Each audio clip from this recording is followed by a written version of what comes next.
Avez-vous déjà vécu ce genre de moment? Genre tu fais un export en H264 hyper long de la fin de ton projet et il se termine par ce genre de bug. À ce moment-là, tu refais ton export et résultat, tu as le même bug mais il t'indique un endroit différent. Et tu peux relancer en boucle, faire des rendus, faire tout ce que tu veux, ça ne changera rien, il ne voudra pas. À partir de ce moment, généralement, tu commences à aller chercher des astuces en mode vider le cache, mettre à jour le logiciel, ce qui des fois peut t'amener plus de problèmes que ce qu'on avait déjà, et tu finis généralement par allumer de la sauge en priant les dieux de Premiere Pro que ton PC finisse par accepter ton export. Et ben, j'ai trouvé la solution à ce genre de problème. Et oui, aujourd'hui, je vous promets le Graal. Et vous allez voir, cette solution, elle peut vous apporter d'autres avantages. Le concept, il est simple, c'est d'utiliser les rendus.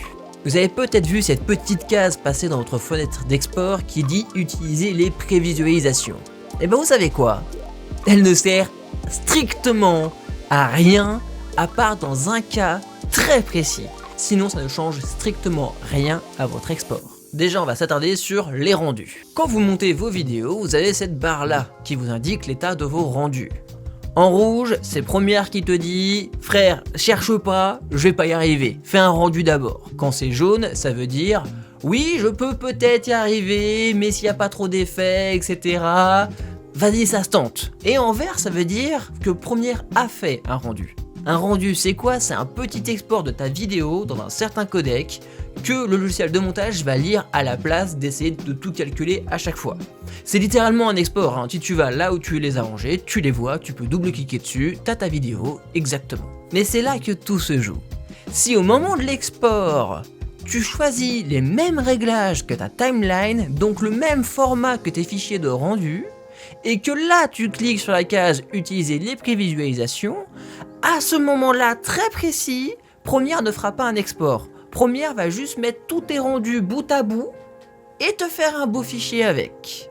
Mais uniquement si tu as bien mis les mêmes réglages que ta timeline. Et faire ça, c'est très rapide et très fiable. Par exemple, ça c'est la timeline de ma dernière vidéo, celle sur Nozman. Elle fait 15 minutes, il y a des fonds verts, des effets, des compositions After Effects, des zooms, des transitions, etc. Il y a tout.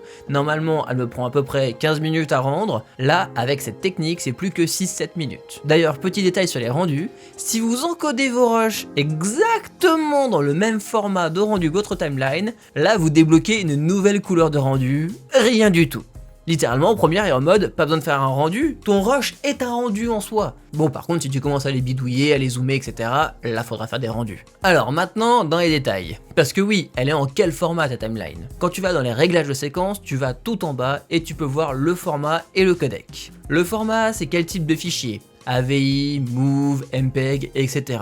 Et le codec, c'est le langage dans lequel ces fichiers sont encodés. Il faudrait que je fasse une grosse vidéo sur la compression, mais elle serait autrement plus velue que la vidéo que je suis en train de faire actuellement. Pour une timeline Premiere, je vous conseille de choisir QuickTime à chaque fois. Les autres formats, type DVC Pro, c'est vraiment pour des utilisations très particulières, comme les vieilles cassettes Panasonic là. Pour le codec, vous avez le choix. Moi, je vous conseille l'Apple ProRes, vous allez voir pourquoi dans la suite. Il y a aussi le DNx HD, qui est un très bon codec de montage. Mais j'ai eu beau essayer tout ce que je pouvais, je n'ai pas réussi à faire un bon export avec prévisualisation sur ce codec. Alors j'ai fait des tests pendant des heures pour trouver les meilleurs codecs, avec les meilleurs rendus, etc. Et voilà ma conclusion. Si en exportant de Premiere, vous exportez directement pour YouTube et pour Internet globalement, je vous conseille l'Apple ProRes 422 LT. Si vous faites une vidéo pour la télévision, là faut peut-être un petit peu monter le niveau et passer sur une 422 HQ. Par contre, si vous voulez exporter pour un autre professionnel comme un étalonneur qui va travailler sur votre vidéo et que faire une conformation n'est pas possible, dans ce cas, prenez l'Apple ProRes 4444 XQ.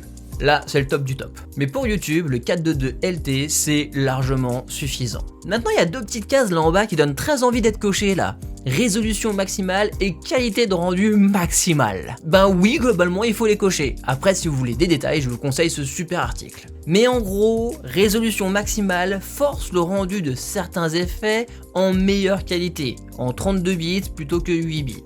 Et quand tu cumules plusieurs effets, que les rendus intermédiaires soient faits en meilleure profondeur, etc., ça peut rajouter de la qualité. Sauf que si tu fais tes rendus avec ta carte graphique, ton GPU, bah théoriquement c'est activé de base. Mais apparemment dans l'article ils disent qu'il y a certains cas précis où potentiellement ça vaut le coup de cliquer dessus, donc dans le doute tu cliques dessus. Le deuxième, qualité de rendu maximale, lui il est très important quand tu as commencé à toucher aux propriétés de ton clip, genre zoom, déplacement, rotation, opacité. En gros, c'est l'algorithme utilisé pour calculer l'interpolation des pixels. L'interpolation, c'est quand il essaie de recréer des pixels là où il n'y en avait pas de base, en gros.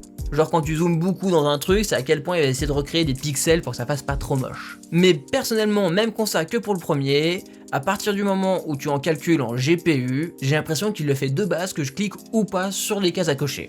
Donc vraiment pas important de les cocher ces cases. Dans le doute, je les coche à chaque fois, on sait jamais si Adobe décide de rajouter des fonctionnalités à ces boutons un jour. Dans le doute, c'est mieux. Après, je vous renvoie vraiment à cet article qui fait un super boulot et qui comprend quand même beaucoup mieux les choses que moi, mais j'ai peur qu'il soit déjà un peu obsolète, il date de 2023, il y a eu quand même 2 grosses versions d'Adobe entre les deux. Maintenant qu'on a bien réglé ta timeline, il faut faire le rendu. Alors, de base, vous connaissez tous le raccourci, appuyez sur Enter, sauf que Enter, ça ne fait que rendre les parties qui étaient en rouge sur ta timeline. Alors que nous on veut aussi rendre le jaune. Donc pour bien forcer Premiere à bien faire tes rendus, tu vas dans séquence, rendu de l'entrée à la sortie. Et du coup avant tu mets un point in au début avec le raccourci I et un point out à la fin avec le raccourci O. Et là il va faire le rendu de toute ta séquence. Moi personnellement j'ai mis le raccourci sur Shift R. Je te conseille aussi de bien régler ton projet pour pas qu'il mette tes rendus n'importe où. Mais ça sera le sujet d'une prochaine vidéo. Et maintenant à l'export, si tu vas dans les pré-réglages tout en bas, tu as ceci. Faire correspondre les réglages de prévisualisation de séquence. Donc là tu vas être sûr qu'il reprend exactement les mêmes réglages de rendu de ta séquence. Et en plus il aura coché de base la petite case qui dit utiliser les prévisualisations. Si tu veux faire le test, tu prends 1 minute, tu vérifies bien que dans tes réglages d'export, tu es entre l'entrée et la sortie, et tu regardes combien de temps ça te prend.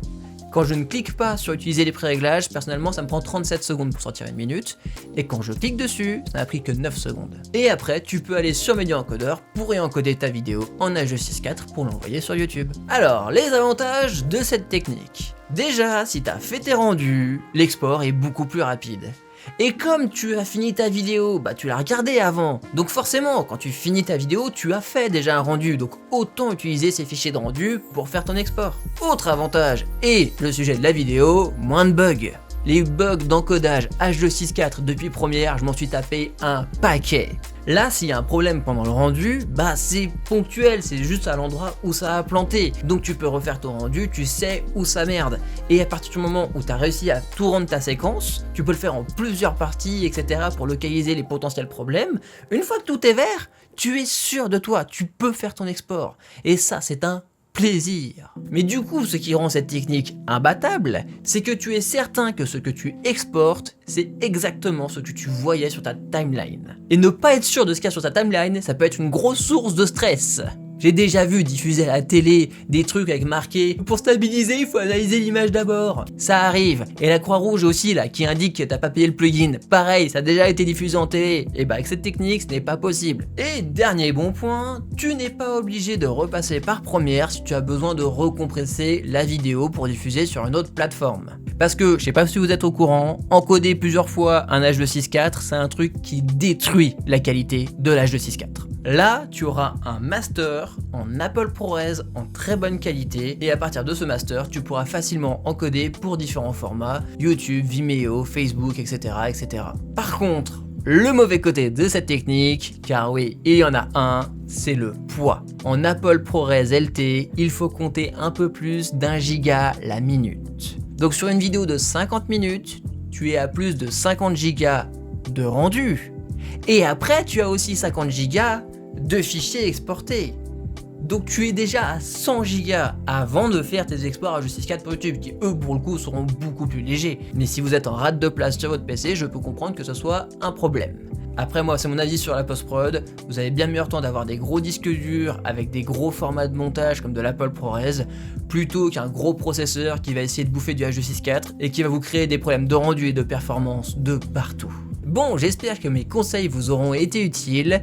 J'ai essayé de vous trouver une solution un peu différente que le sempiternel vide le cache et met le logiciel à jour. On l'a tous bouffé 50 fois ce conseil et on va pas se mentir, c'est assez rare que ça règle votre problème. Allez, sur ce, moi je vous fais des bises et je vous dis à la prochaine. Tchuss!